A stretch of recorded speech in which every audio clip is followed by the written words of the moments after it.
See this episode's show notes for our unique promo code to get up to 2 months of free podcasting service with Libsyn when you sign up for a new account. Get your show on Apple and Spotify, get helpful stats, and all the support you need to sound your very best. This is Jed MacKay, and you're listening to Into the Night, the Moon Knight podcast.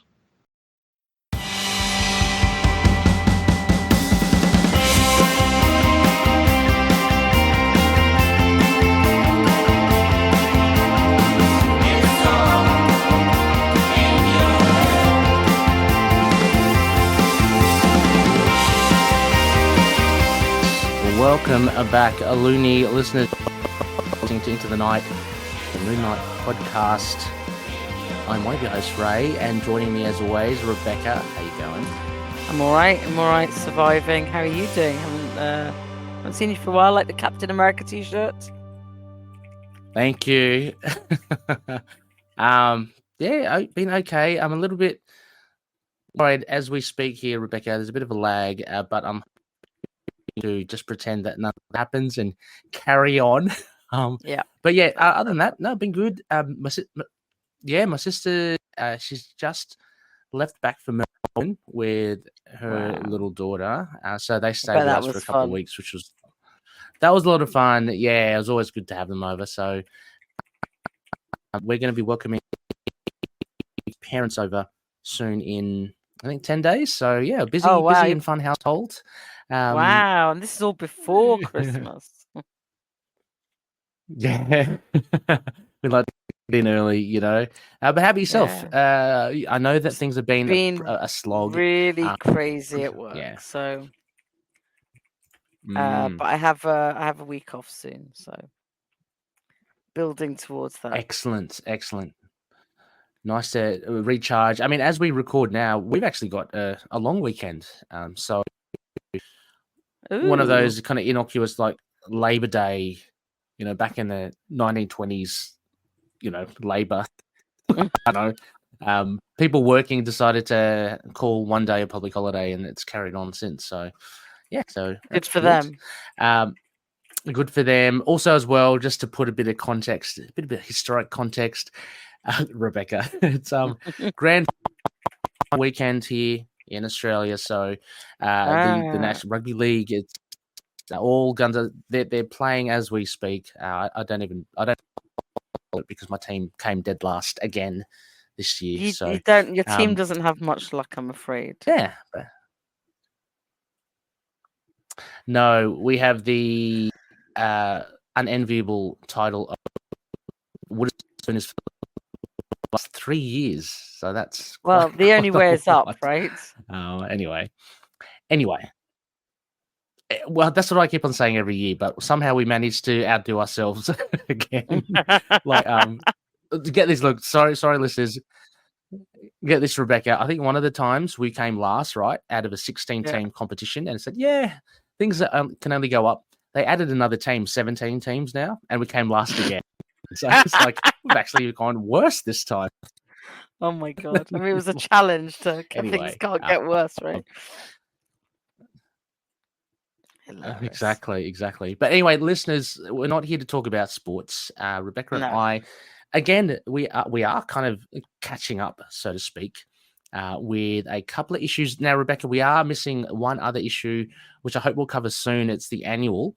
But in this instance, we're going to look at, the big chunk, the Vengeance of the Moon Knight 9 and Phases of the Moon Knight issue 2. Half of that written by Jed MacKay as well. So looking forward to your thoughts, Rebecca. I'm fresh off reading them as well, and looking forward to it. Before that, of course, Rebecca, any news that you may have picked up or may have perused? No, but randomly in the pub yesterday, people are asking me about whether Moon Knight 2 was coming, whether Moon Knight season 2 is coming. Okay. They said they had heard rumors, and I was like, "There's always rumors," but then I have no idea now why all of a sudden it sort of kicked off more. So yeah, that is weird, isn't it? It has kind of rebubbled to the surface. I've seen articles, they're talking about Moon Knight in Secret Wars, and then has he got a season 2 coming out? And it seems to kind of generate its own kind of I mean, it seems very groundswell. plausible, right? So yeah, who knows? I don't know. I get the sense. I mean, we also know that I think we mentioned this before, that Oscar Isaac will be voicing Moon Knight in one of the newer What If. I mean, maybe that's what they saw. So that's oh, okay. Well, I'm thinking maybe that's what's caused more rumors. I mean, that's true. I don't know.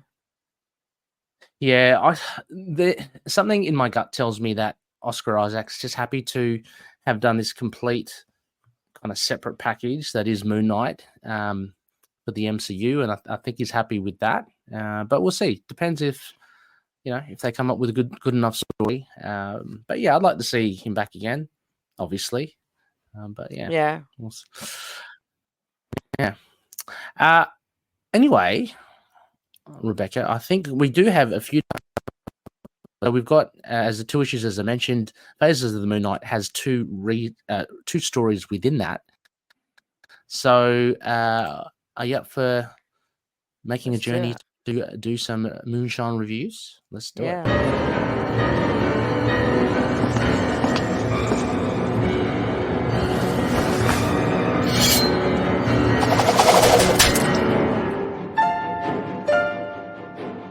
Okay, so I've got a for those who are watching the video, a slightly confusing cover because a backdrop is the cover as well. But I really like this cover, Rebecca. I don't know about you, but I thought this was really cool.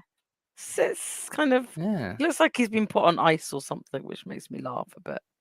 But yeah, I just like it. Yeah, it's got, I don't know, it has this, to me, this sense of like some energy coming from the bottom.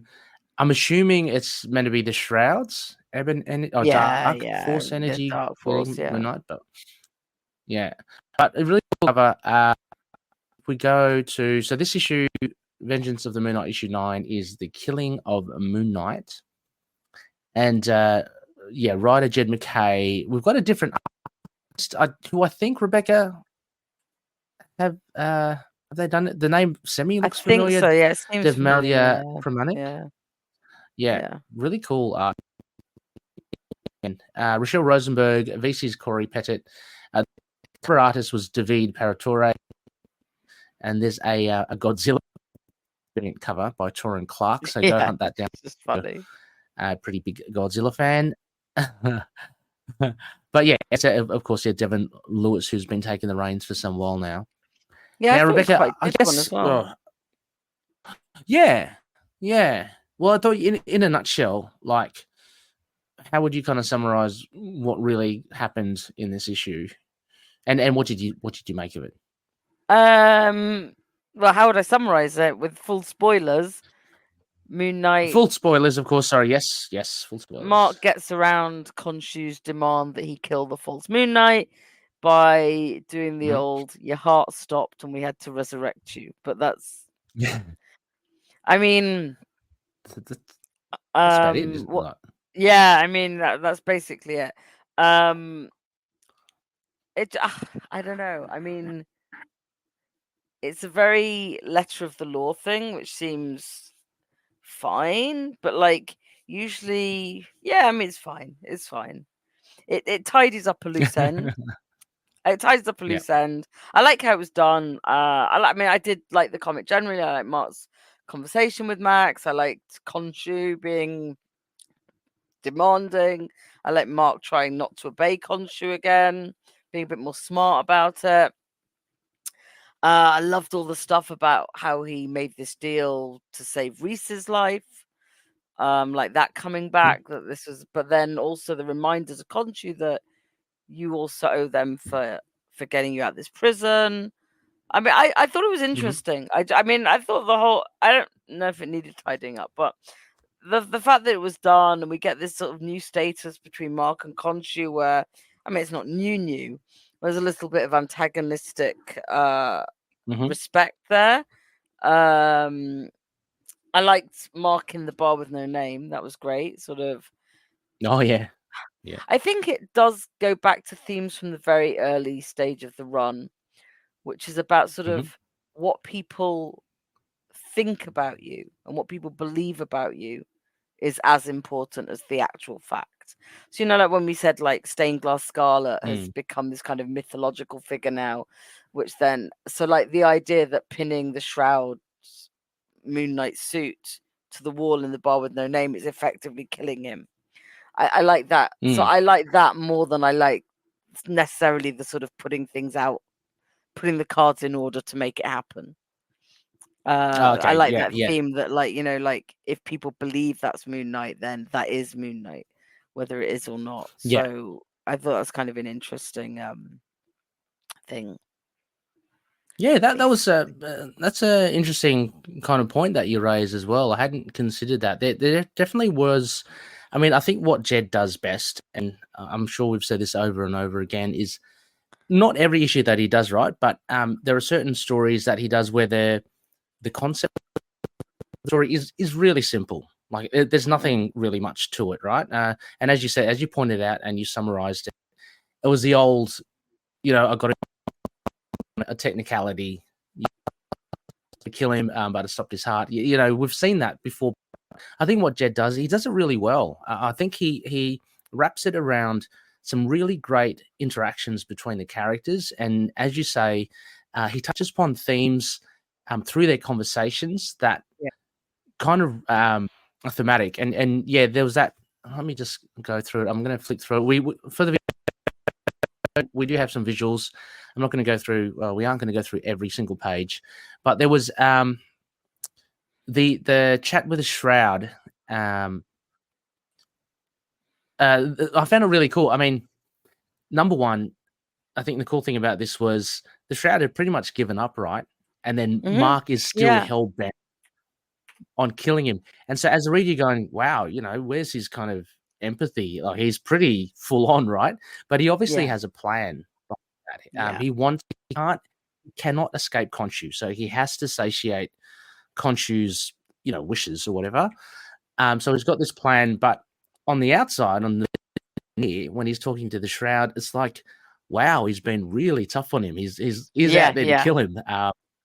And then you see that thing where there's a nice shot at towards I've got to say the artwork is bloody brilliant. I like really paneling as well. It's really nice. Yeah. Oh, paneling is awesome. It's very innovative. I like this bit against the visuals. Yeah, that's where nice. It's very kind of he's actually strangling him, and it's that you get that kind of sense.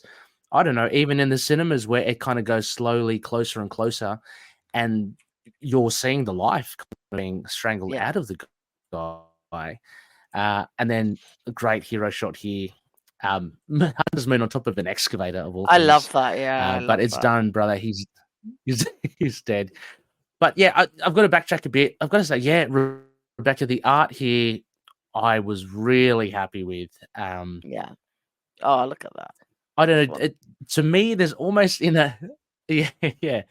there's almost with Moon Knight's cape. There's almost this stylistic, and I don't want to get people up the wrong way or not, but Frank Miller with Sin City, like that, that kind of style.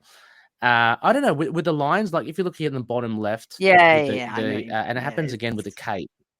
It's just the lining, just a very slight influence, I reckon, from that. But it just makes it look so cool. But everything on a whole, I think, just looks really good. I'm gonna have to refer back to. I apologize. The name of the artist. Oh, it's I don't want to do it any wrong. No, I don't want to. Pramanik. Devmalya Pramanik. Yeah. To Devmalya Pramanik, I think it has done an amazing job. The use of the negative space here, and we talk about it with Declan Shalvey's and Alessandro Capuccio's use. It's nothing new, but like it still looks so cool. It reminded me of Shalvey in some respects as well. And reminded me of Ibrahim Mustafa. yeah. I think that's his name. Yeah, from the Marvel Comics Presents with Benjamin Percy. This kind of almost like painted look. But really impressed with the art. I don't know if you felt the same. No, I thought it was really nice. The only thing I didn't like was Reese's hair and face there. In fact, on that exact page that you just stopped on. But just generally, I just don't think Reese looked very good. Oh yeah, Reese. Yeah, she looked a bit. Yeah, I'd agree. Yeah, everything else I really like. So maybe it's just a thing. It's just a thing. Do you know what I mean? It's just not a big deal. That as well. Even that, just a thing. Yeah, exactly. Yeah. No, but even this small interaction with Reese, with Mr. Knight, I think was great. So Jed, again, a master of like just these small interactions. That this is a bit of relief. Like they're having a bit of relief. Like Mr. Knight, fixing someone's sink. Like he protects them all in any way. I thought that was really, really cool. But then what really struck me was he had his apparition with KHONSHU while he's talking to Reese, and Reese's vocals are kind of muted as he kind of I just thought it was really well done. And he starts talking to KHONSHU. Yeah. But then I thought, oh my gosh, like I kind of totally forgot the premise a bit, and I know that he was marked to get the shroud. Yeah. But it's here, like he almost alluded to, I want you to get, want you to hurt someone you love, like Reese. It's like, oh, okay, that's not good. But again, as you say, the layouts are quite innovative, I think. I was like, me, kinetic. I love like when the people mess with it and just the difference it can make, but in the same way, something different. Sometimes where it's very where it's very 9 panel, it's really interesting as well. Yeah. Oh yeah, absolutely. But over here, like there's this one particular page here with Moon Knight and Hunter's Moon running on the rooftops. You literally can just have static like 1, 2, 3, 4, 5, 6 panels, right? You could have like the top panel, the 3 panel, and the 2 horizontal kind of panels at the bottom. But I think by mixing it up, Pramanik's really made it a nice. You can feel yourself running with them. As they go across, and then he changes it, or they change it. It's just like now you got inset panels within, over it's just panels. Really cool. I just like really, people who play with it. I just like it being played with, I guess. Very, it's very kind of great. Again, Rachelle Rosenberg. Look at the colors here. Again, green. I love how then she we get the red kind of when he meets up with the beautifully to whoever's doing the art. Like it's not exactly the same. Yeah, as she, it isn't, is it? It's just really interesting. It's very. We're very lucky to have Rachelle Rosenberg on Moon Knight for so long as well. But this interaction with the Shroud was quite cool. I thought. I mean, this was a bit of badass kickery from the real Moon Knight taking on pseudo. Knight. I did feel a bit for Max because I do like the Shroud. But he's just a little bit lost, of course. But he's fine. I mean, he put up a bit of a fight. But Mark, I mean, I was thinking he's given up. It's fine. Well, he's fine. Yeah, in the end. I mean, you're right. He's kind of like he's stopped his ways, which is good. Yeah. Again, I've got to call out the layouts here. We've gone from static to like angular to we're introducing curves now to the layouts. So very interesting. That's really cool, right? That's got that kind of Eye of Ra corner. Yeah, it's so interesting to have a look at these layouts page to page. It shifts every page. But Moon Knight is easy work with it. Now this is all angled as well. Like, everything is tilted 30 degrees. What is 45, 60 degrees? I don't know what you call it from whichever reference point. It's not quite 45, is it? It's like, so again, I'm not going to work everything. that out. No, not 45, 60. I'd say 60 degrees, something like that. 60, maybe. Anyway, I would say like I've got to take a protractor. I'd say like 15. But, I don't think it's like that's not many degrees. 15. Many degrees. Well, I mean, you go from the horizontal x-axis up. You don't go from horizontal. You go from vertical. You go from vertical, so it's not that many. Well, yeah. Well, yeah. Then it's not that many from the middle. But again, puts us off kilter, off kilt. You know, now we're kind of like looking a little bit tilted at this fight, but Moon Knight's definitely ahead of it. And of course, Jed's got to address the Dark Force energy, right? Like, why doesn't he just use it to beat Moon Knight? But there's a reason for that. And nothing since the Blood Hunt thing. I hadn't followed it. Rebecca, did you? Is there something there that I missed? Maybe with the Shroud, was he affected by? What happened? Was he a vampire? I didn't read all of it. I don't really know. Yeah. But yeah, and that leads up to even more shenanigans with the paneling there. This one actually, I really loved it holistically. I kind of lost track of it. Like, you know, you meant to kind of follow the panels as it goes down. I kind of lost what was happening. Just as a lot of I like did a little bit, yeah. But I like it because I just like that it feels very kinetic. Yeah. Even if I'm and then again a big shift. But yeah, another shift here, and I noticed a different style with the shading, like with Mr. Knight. It seemed like, style wise, it was a little bit different. But I loved what he did, as you said. He pinned up the shroud, the pseudo Moon Knight. Sorry, really. When he explains it right at the end, I was like, yeah, that is this theme that Jed is very interested in. So. Yeah, it's very cool, and it's, look at all these rogues. There's Rhino there, yeah. And then I can see, I think it's a Constrictor, Sandman. I think it's a White Rabbit. No, maybe I don't even know. Mysterio, but they all kind of just look on. Avalanche, I think, in the background. So there's a fair few big. Yeah, they just want to have a pint, drinks. Rebecca. They just want to have a pint. Yeah, exactly. You just hope the Rhino doesn't break the seal, so to speak. You know, How do you get out of that suit? But then we get the explanation at the end, and yeah, really good. And again, it wasn't. I don't know. Were you shocked when Moon Knight killed the Shroud, or were you expecting some of this to happen? This reveal at the end. I read it a little bit late, and I did see someone say that it was a fake out. So I was expecting a cleverer fake out than this fake out, but I wasn't not expecting it. So, yeah. I mean, it was good. I think it was a neat way to kind of round things out, and yeah, I think it's safe to say, I don't know. I think the Shroud maybe is a big enough character not to. I mean, everyone dies in the comics, but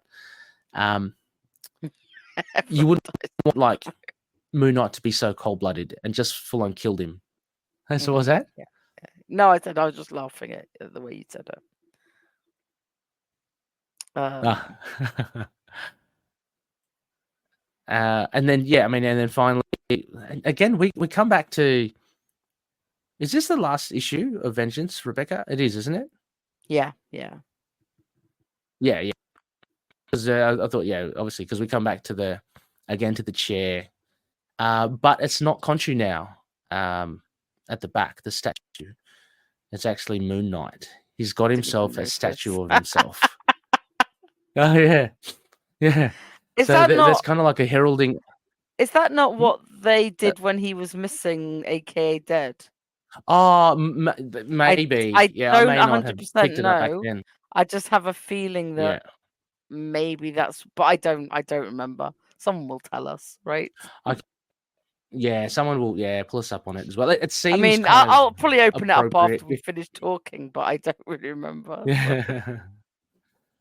But I mean, it seems appropriate here at the end of this title. Maybe like this changing of a guard, like Moon Knight's back. I don't know, but we'll see. You're probably right.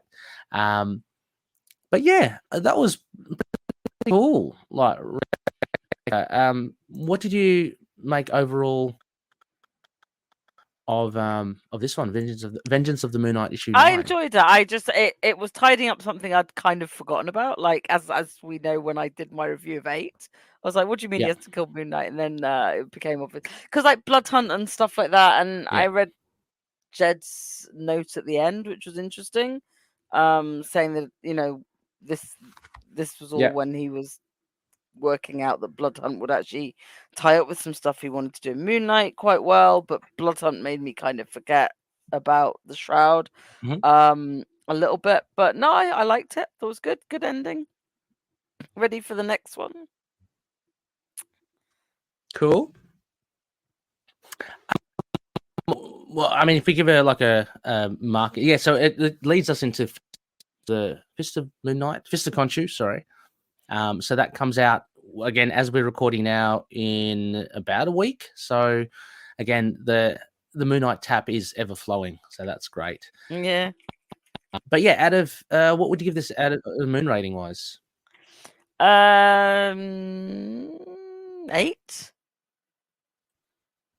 There's my random. Yep. My random one, 8. Let's do it. Just plucked out of yeah. Yeah. I would agree with you. I think the art really ramped it up for me as well. I agree. And like I said, the art was everything I said at the really beginning, the nice. concept was it's a standout. I mean, and we're lucky to have Capuccio as an artist as well. Yet we have someone who's filling in Pramanik, and this is the standard. It's pretty good. But as I said, like the concept's simple, but I just love how Jed invests in the characters and just what they say. Like it's not driving an intricate kind of plot, but it just reveals more of people's character and development, and I just love that. So, yeah, I'll give it an 8 as well. I think it was a very strong final issue. Look, some people may be, as you mentioned, Rebecca may have said, "Oh, it's a fake out." People may have been disappointed in that, but I mean, he did kill him, but it's just, it was a little bit, tiny bit flat, but it worked still. Yeah, it's a smart play, but yeah, as you say, like, yeah, it is flat. I mean, it's kind of like, okay, well, we've seen that kind of happen, but yeah, I thought it was really good. But there you go, listeners. That would wrap up Vengeance of the Moon Knight. Now, Rebecca and I are heading towards the second issue of Faces of the Moon Knight. Let me put this one up on the thing here. This is pretty cool. We've got Jed again. And with these, I thought this was a great kind of contrast, Rebecca. These two stories, we'll get into it. We have a classic tale, and then we have, I'm just going to call it a pseudo Hickman kind of futuristic. Yeah, which is tale. what it was.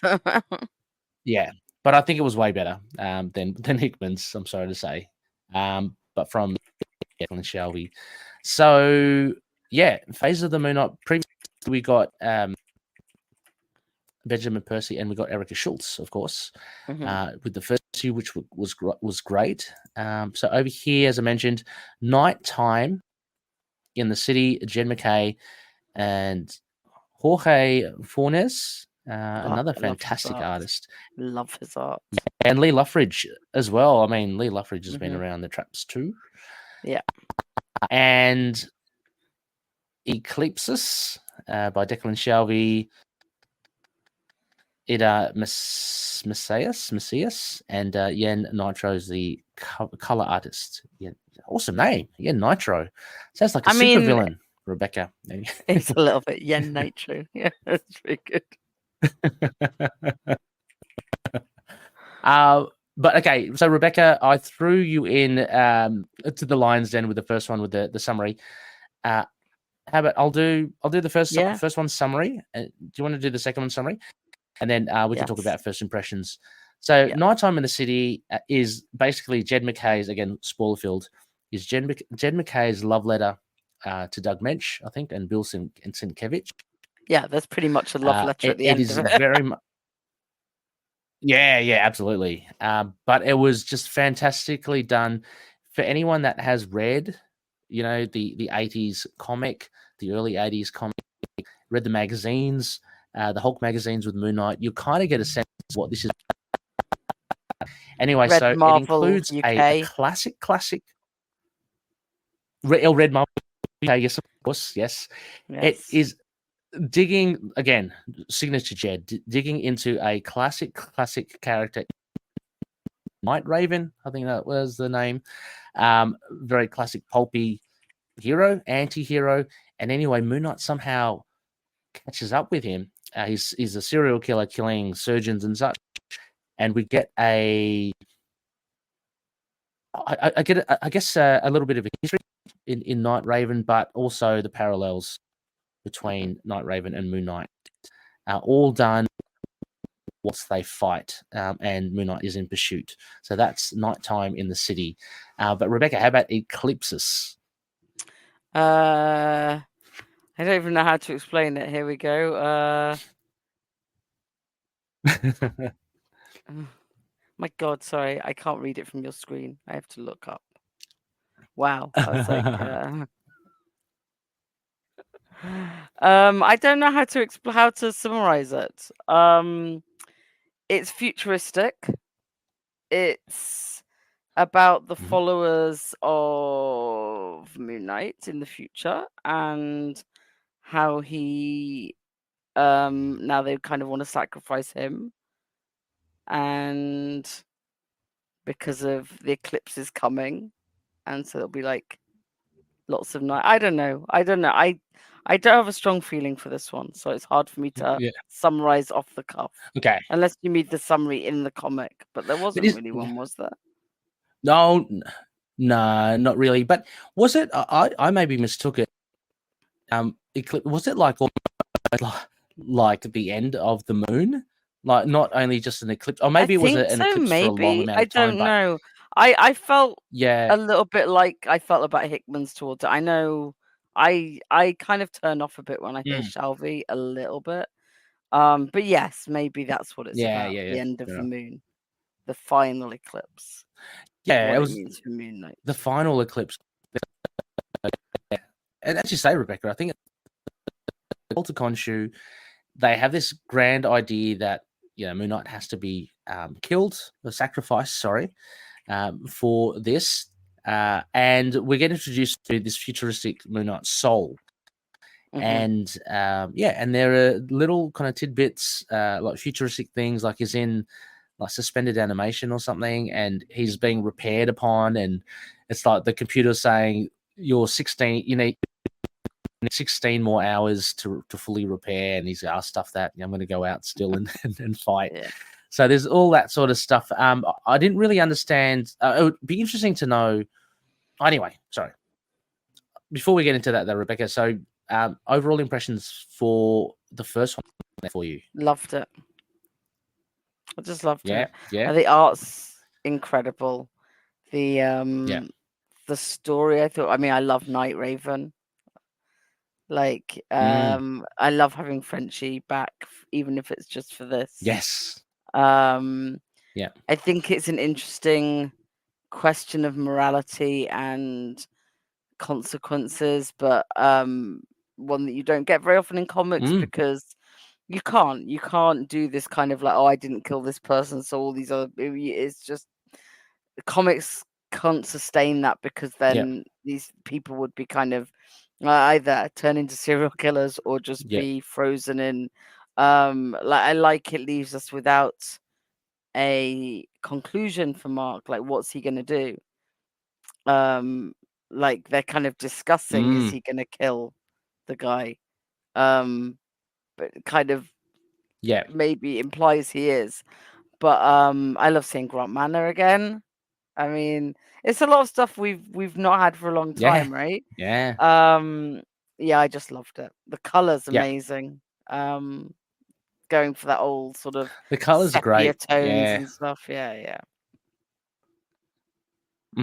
Even like, again, just showing up some visuals, even its title splash page is something straight from the 80s. It's corny, nighttime in the city with all the different kind of fonts, and it just reeks of that. And and then you got, and I always love a little joke, like nighttime in the city.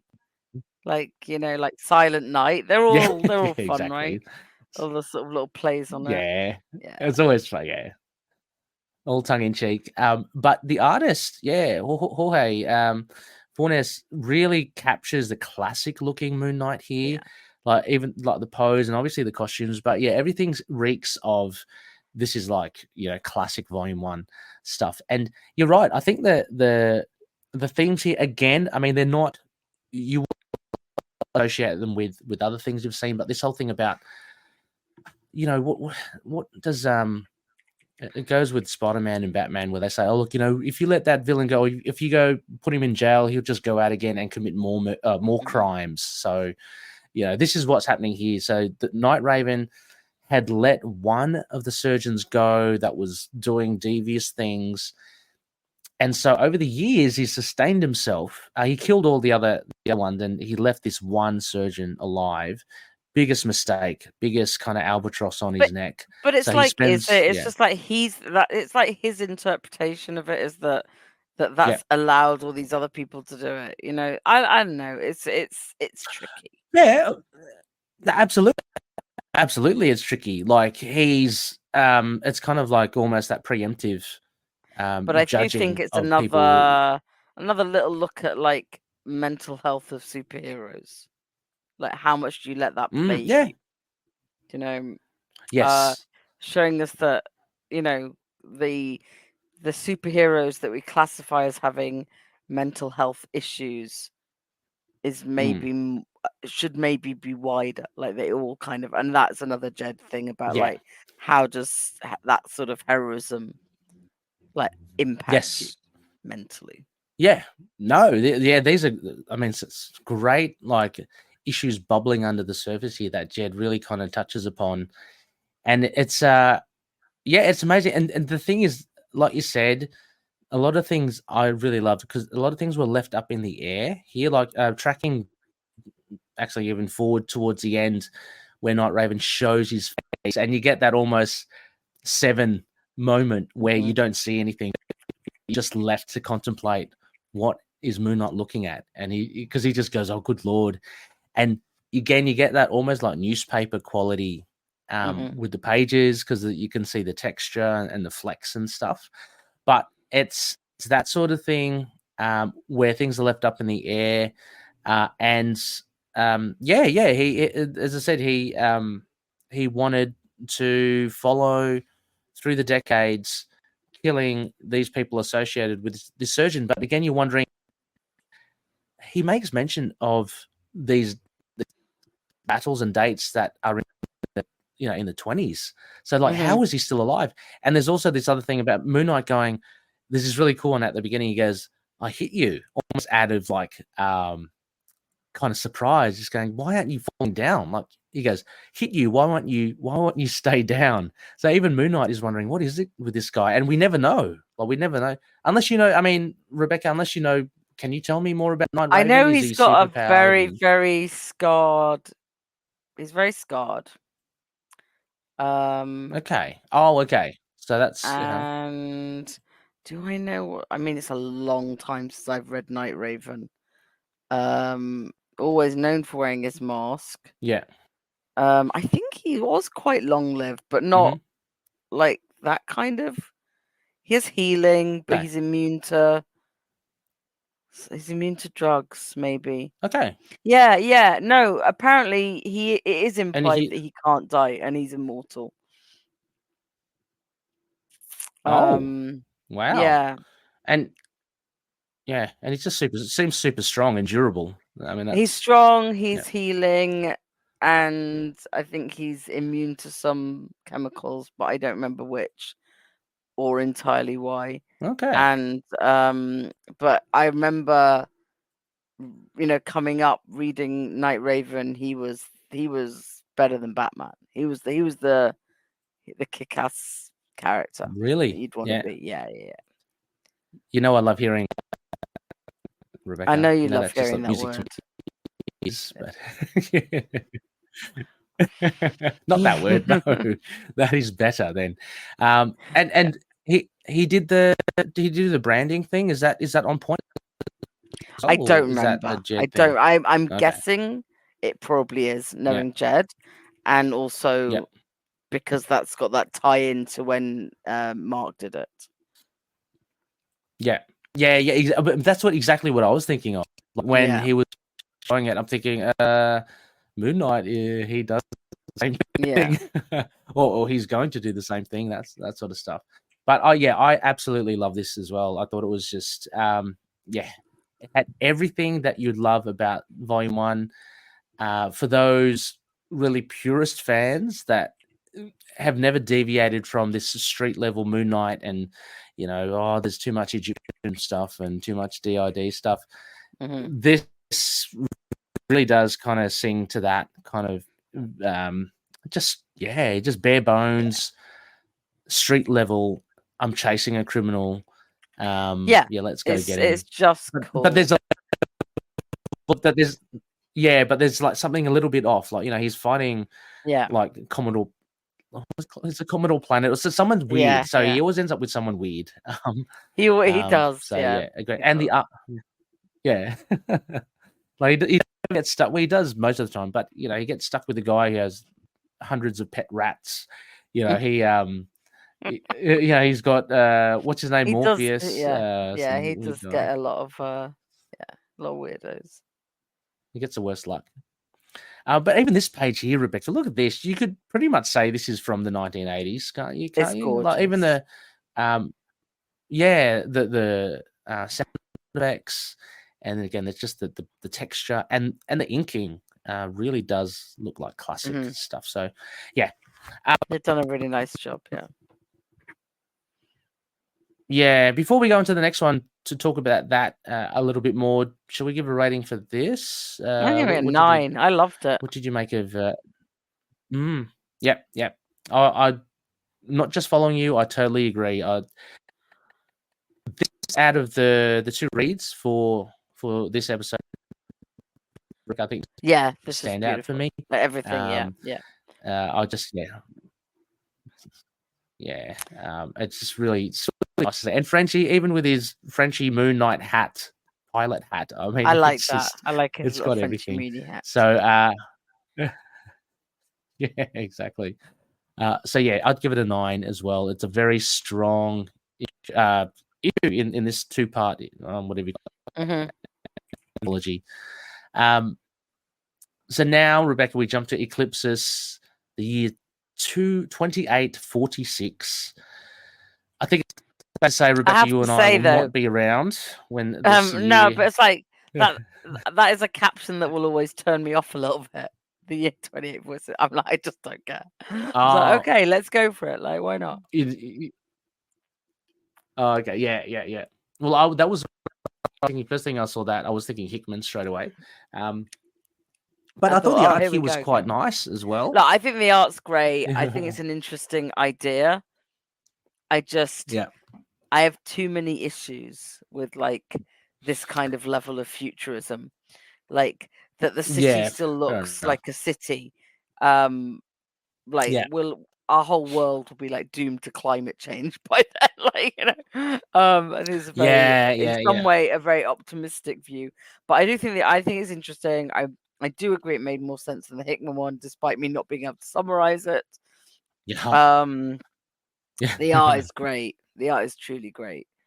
The art is really good. And I don't think I did fully understand it. Like, I'll have to read it a few times, but it's definitely not my favorite of the things I read this week. Yeah, I think for me it kind of is the same level of curiosity as if we had like a past, like you may differ as well, but if we had a Moon Knight of the past, like a Moon Knight of the, I don't know, the Roman era or something. Well, like the last time when we had the Knight, I like that one. That's the Crusader. Okay, yeah. Okay, yeah. Me, that they're chalk and cheese, like the future, obviously the future and the past, but I think that for me they're kind of on the same level of that curiosity. I'll say, it is fun. Yeah, it is fun to see. I want to know. I just wanted to know more about this. I think that's the problem I have with the futuristic ones, is that where they're good, you want to know more about them, and you absolutely know You will never see them again. With the historical ones, I can just shrug it off as, oh, that was a past incarnation, and I just move on. Like with the future one, I'm like going, I could hear more about this, and I'm not going to. I did like the costume. I liked all the KHONSHU stuff. No, absolutely. Really they make mention here. What was it? Even at the beginning, like, let me see if I can read it. I can't. Even in the pathetic form, what remains of the human soul, held together by synthetic bandages. So it's like, I'm wondering, what is it? Is he a zombie? Like, what is going on? I know. You see, that's where we never know, right? That's kind of where it distanced me. I'm like, I don't know what you're trying to say he is, and why he'd still be around, and why would KHONSHU still be around, and where are all the other gods and things like that. Yeah, no, I totally agree. I mean, well, I thought KHONSHU, like, with all the other deities, I'd assume like it would be eternal, or at least for this lifespan for the earth. But I just felt exactly. But I just felt really would have a bit of a missed opportunity, maybe to flesh out that character a bit more. Yeah. I like the idea of the cult of KHONSHU because we have heard of them for long time Night fans. You would be familiar with Marvel Comics Presents. I think it's 3132, which had Plasma and KHONSHU. And then you see them again in Mark Spector Moon Knight, I think issue 25, I'm going to say, with Howard Mackie. You see the Cult of KHONSHU as well. So they come back over and over again. And I think also, Rebecca, I do like that. I'm just interested why they've become popular all of a sudden. So that's the thing, is I have all these questions. Like, why would they suddenly become popular? Like, I don't mind it. It's cool, but I want to know why. So I think that's what you're saying. It's not just the character. I want to know how the world got to that point. And like, unlike some things where you can see how the world could get to that point, this one has a lot of questions. Like, why would people suddenly want to, not suddenly, why would people want to join the cult of KHONSHU? It just asks a lot of questions that I'm interested in, I guess. Look, I totally see where you're coming from, and I think that is kind of like the pros and cons, right, of telling a futuristic story. Yeah, but I also think that I am a little bit. I fully admit that I'm a little bit biased, and I see Shalvey, and I'm a little bit more honest than most people, which is unfair. Oh, no, absolutely. And it's a very personal thing, and I love his Moon Knight work usually, so it is. I appreciate it's unfair. So well. That's it. I mean, we're only here, Rebecca, to talk about, your and my view. So, however it is affected, I mean, it's all valid. Yeah, but I'm just saying, I know that what it is affected. So, no, fair enough. No, fair enough. But I mean, what I was kind of alluding to as well, the pros and cons is that because it's so far in the distance, right? 2846. You can really just go to town with what happens, right? You can make huge leaps and put these things in. But the problem is, the con is that you either just leave it out there and just hope that the readers will just take it on board, or you try and explain everything, like why things have developed over 800 years. Yeah, exactly. So I think that's a problem with most futuristic like tales. But I did find that this was cool. I thought it was cool, but I did find myself wanting to know more about Soul. I just thought that was like with the stuff with the Cult of KHONSHU. I thought, okay, how did they get to be where they are? But okay, I'm just going to assume that for some reason they've kind of come into the forefront. So there's some things your brain can kind of like take on board. Others, it can go, it's exactly that.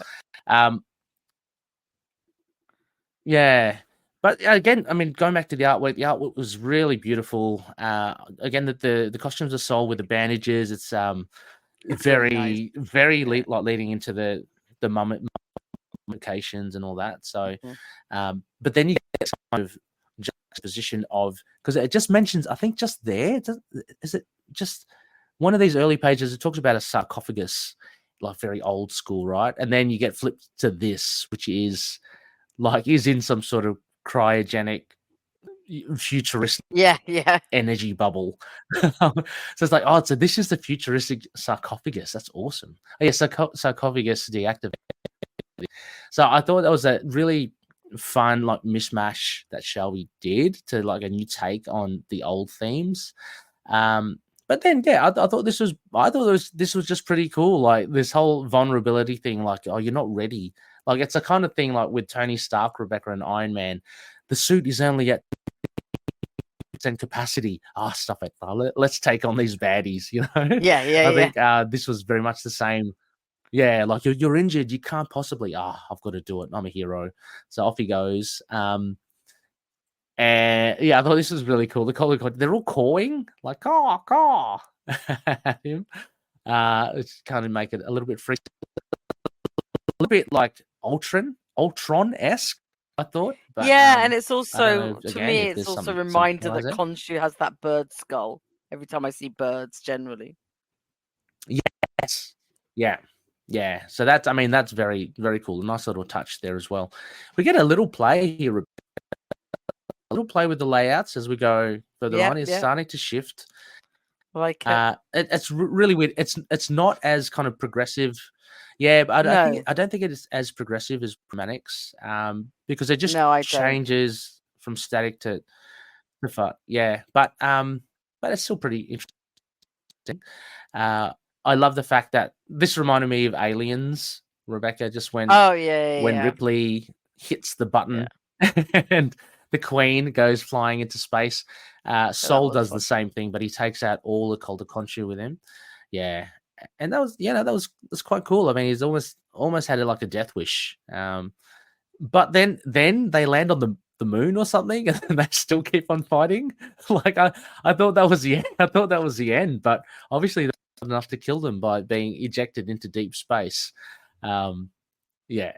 So yeah, a little bit more cool, like some cool images here.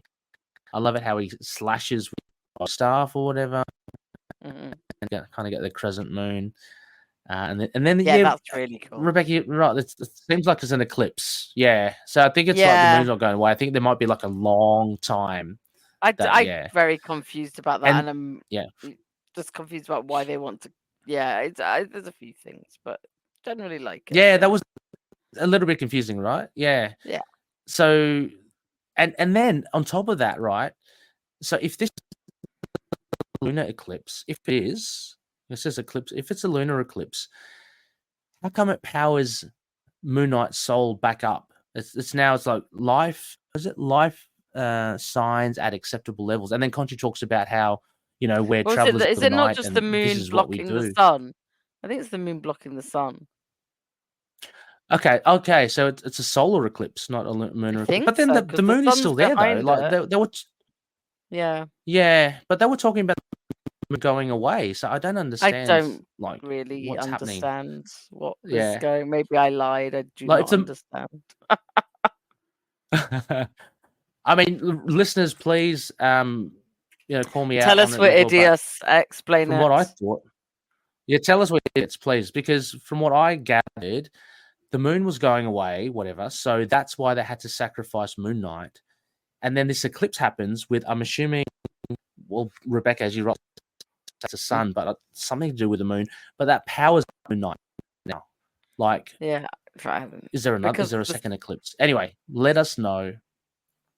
Yeah. Exactly. Maybe he gets killed and then he goes off into space. We get a lot, and then KHONSHU grabs him, and they're also getting confused about his name being Sol, which would be like sun. So like that annoyed me.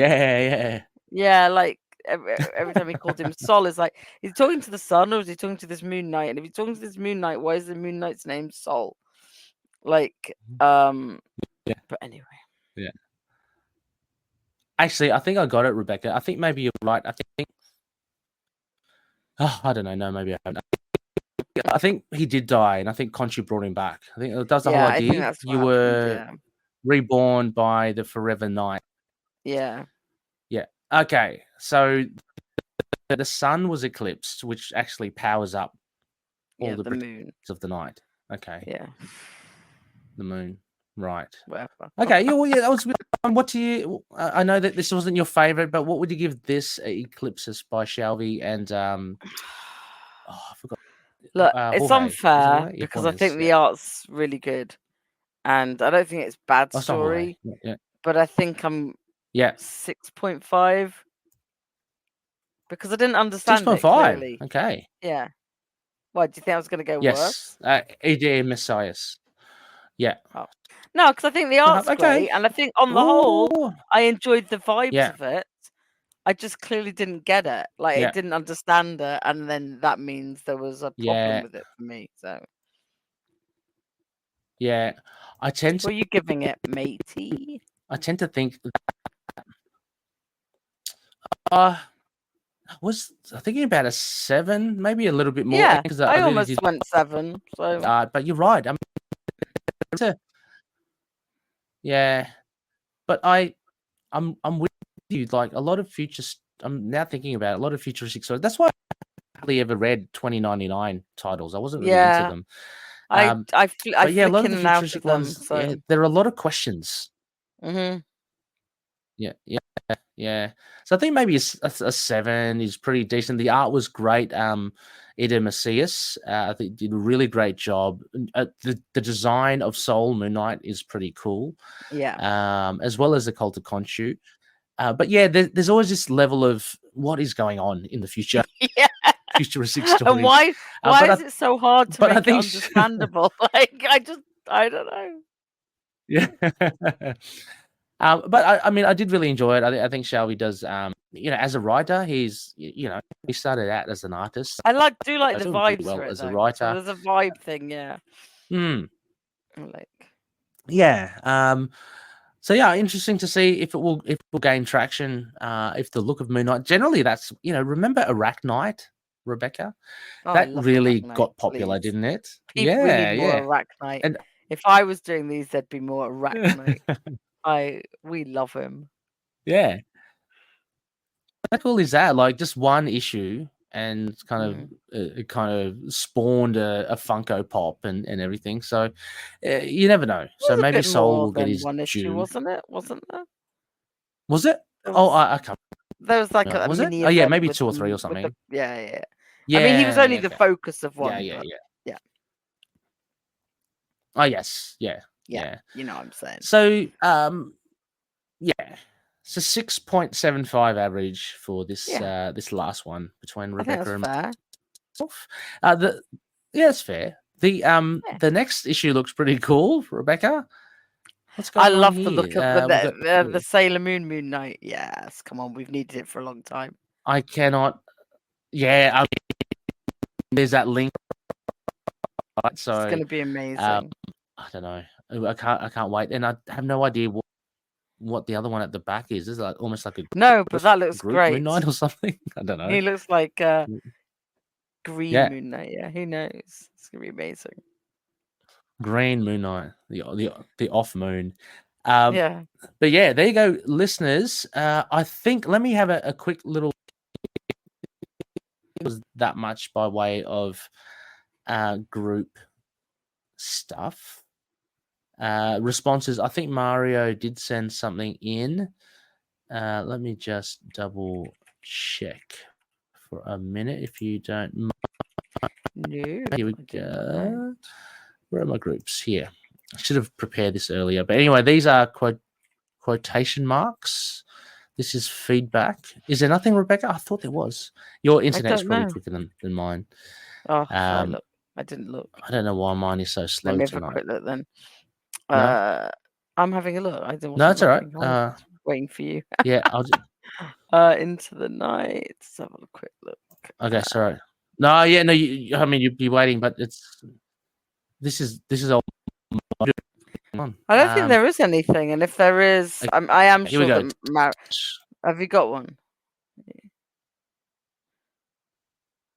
There's a lot of posts about I thought I did. I thought things in the Facebook group. Apologies. It's okay. Oh, wait a second. Well, okay. Apologies then. If there is, then Rebecca and I will. I've got them. Rebecca and I will call it up. I'm going to read them out, Ray, because I found them. Okay. Okay, so this is for Vengeance of the Moon Knight 9. Lena says, I loved how Mark managed to follow the technical letter of the law concerning KHONSHU's demand to kill the false Moon Knight while still managing to save Max Coleridge. Although I will admit that, yes, Jed fooled me too at first. And of course, I really love the scene of Mark telling KHONSHU off at the end of the issue. I'm not concerned with what you want, old bird. And that last page was a great kickoff to the upcoming new series. I also like the letter from Jed at the back of the book explaining his thoughts about killing Moon Knight. I do think that Moon Knight 30 was one of the most well-written superhero deaths I've seen in a while. Overall, I really like this issue. 9 out of 10. Looking forward to the new series and hoping we'll get to see more of Jake and Stephen as well as Mark. Then Mario Giacomo says, for an issue that's mostly a fight scene, I have no complaints really. Mark follows his boss's orders but does not sacrifice his ideals. For a hot second, I thought the end game would be KHONSHU resurrecting Max as a fist. It would be his style. His favorite bits: Moon Knight, the plumber of KHONSHU. Yeah, I love that as well. We didn't actually mention that. That's hilarious. Who knew Mark was handy around the house before? Mark staking his territory at the bar with no name.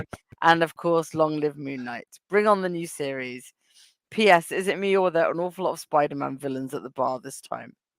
And Lena said, seems there's always a lot of Spider-Man villains at the bar. He does have quite a gallery of villains, including a lot of B and C listers. Lucas Marvel said, they had me. I thought Mark murdered Max. Mark murdered Max is a bit of a tongue twister, I have to say. I was incredibly uncomfortable with it. It was so visceral and dirty. Really loved they fooled us all and fooled KHONSHU. So just a few comments, but good range, right? Good range. Yeah, great range. That was great. And thank you so much for... Yeah, thank you so much for dropping it in. Thanks, Rebecca, for pulling those up. Yeah, they're great. It's good to see that a few people were kind of thrown by that very tense scene of Mark just strangling. Like I said, I was tipped off, so mine isn't very fair. Yeah. So I don't want anyone to think I'm saying that I was really smart and got it. I didn't. I was just like happened to see it in passing on Twitter or on the Facebook group. But absolutely. And right, the Spidey's Rogue Gallery. There's just too many of them, so they've got to do There's something. There's too many of them, right? They're just going to hang around. They have nothing else to do. Exactly. Like while Tombstone's fighting Spidey, the others are just going to hang around. And then when Constrictor fights Spidey, they just have to hang around. It's all that kind of thing. Yeah, everyone has to keep out the way, right? I love it. No, thank you so much, everybody. Exactly. It's in order, when you're a villain, you do everything in order. No, thank you so much, everyone.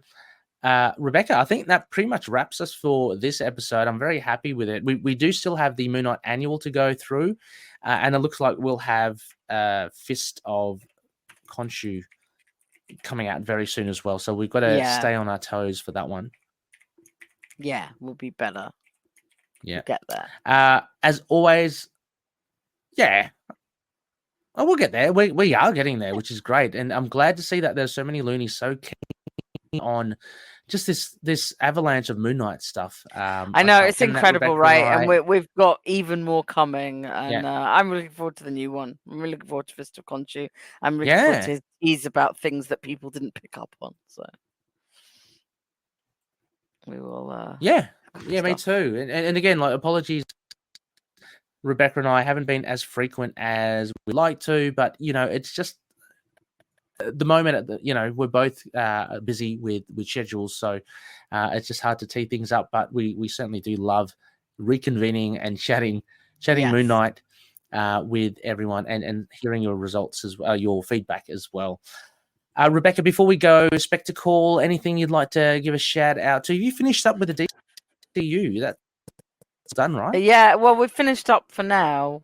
We're possibly going to come back and do the other Watchmen and whatever else. We did the first Watchmen.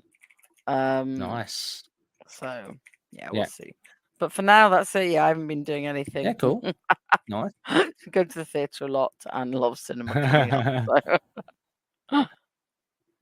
Absolutely. You're playing Diablo as well? Is that I just bought it good? because I got a Steam Deck, so I'm just learning my new Steam Deck stuff. So yeah. No, I'm having a good time with it. And you're busy with family, which is lovely.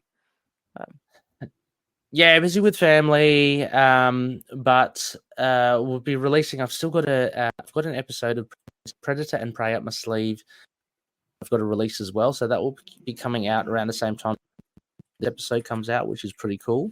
Russell and I look at the Cold War. It was a Dark Horse Predator series, and I've been whinging and complaining about it for so long, so you'll get to see our review of it. Some of the results may surprise you. That's about it.